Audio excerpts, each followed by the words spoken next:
création de 60 000 postes mettent les enseignants dans la rue parce que certainement le débat s'est focalisé sur la semaine des 4 jours et demi et à Paris on en sait quelque chose. Est-ce que Pierre-Yves Bournazel, vous pourriez nous dire 2 mots sur la mise en place de cette réforme à Paris? Oui, c'est assez symptomatique de ce que la gauche est capable de faire. Delanoë a beaucoup parlé depuis 12 ans de concertation, de dialogue, de pédagogie. Et sur la réforme des rythmes scolaires, il est arrivé comme un soliste. Un petit peu, vous allez voir ce que vous allez voir, je vais vous jouer une belle partition. Et puis finalement, Delanoë finit comme un solitaire.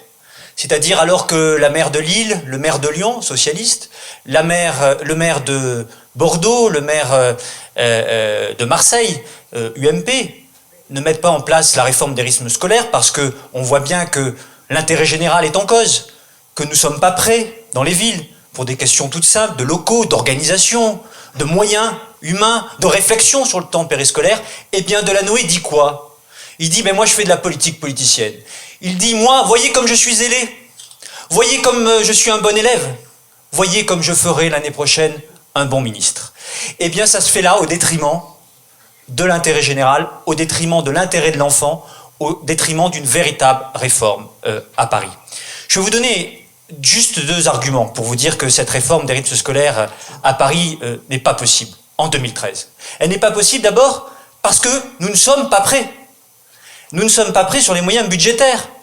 On nous a expliqué, c'est toujours la recette socialiste, que ça allait coûter 11 millions d'euros, puis 30, puis maintenant 50. On ne sait pas quand ça va s'arrêter. On nous explique maintenant quand même, à la ville de Paris, que c'est la CAF qui va financer la réforme des rythmes scolaires. Mais de qui se moque-t-on?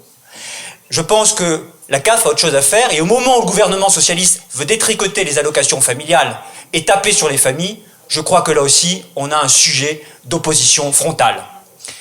Alors, il y a un autre problème, c'est que la gauche, je le disais au préambule, qui parle beaucoup de concertation, a refusé d'entendre les parents d'élèves, les enseignants eux-mêmes. On a vu quelques réunions, on n'avait jamais vu ça, Claude, à Paris, houleuses, d'une violence inouïe, parce que quelle que soit la condition sociale des parents d'élèves, quel que soit leur quartier de Paris, ils sont venus dire, il y en a ras-le-bol, vous nous entendez pas, nous parlons de vrais problèmes dans nos quartiers, dans les écoles, d'un certain nombre de besoins pour nos enfants, pour nous les familles, et vous décidez d'en haut sans nous entendre. Donc défaut de concertation, face aux réticences, face aux critiques, eh bien ils sont passés en force. Ce qui veut dire que nous n'avons plus de leçons à recevoir de ces gens-là. Plus de leçons de morale sur la forme, ni sur le fond, et que maintenant nous devons travailler et réfléchir à un projet. Alors mon témoignage sera très court, mais je voudrais juste évoquer quelques pistes de réflexion pour les spécialistes. Parce que moi je ne suis pas un spécialiste, mais comme élu de terrain dans le 18e arrondissement, je suis confronté à toutes ces questions au quotidien. Je voudrais qu'on réfléchisse à l'école primaire.